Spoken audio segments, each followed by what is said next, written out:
फिरन सुभाष मोरे राहणार चांदपुरी तालुका शिरपूर व तिसरा रंगमल रतिलाल जाधव राहणार ऐंचाडे तालुका साक्री या 3 लोकांना संशयितरित्या फिरताना ताब्यात घेण्यात आलं होतं। त्यांच्याकडे त्यांना पोलीस स्टेशनला आणून त्यांची अंगझडती घेतली असता त्यांच्याकडे सुमारे 4,11,500 रुपयाच्या 500 रुपये दराच्या चलनी नोटा मिळून आलेल्या आहेत। त्यांना सदर गुन्ह्यात अटक केलेली आहे।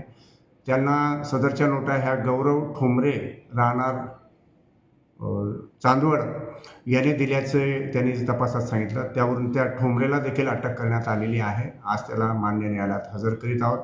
जे आधी 3 आरोपी अटक आहेत त्यांची उद्यापर्यंत पोलीस कस्टडी रिमांड घेण्यात आलेली आहे। आज ठोंबरेला मान्य न्यायालयात हजर करीत आहोत आणि त्याची देखील पोलीस कस्टडी घेऊन सदर गुन्ह्याचा सखोल तपास करीत आहोत। सदर गुन्ह्याचा तपास EPI हेमंत पाटील साहेब करीत आहेत।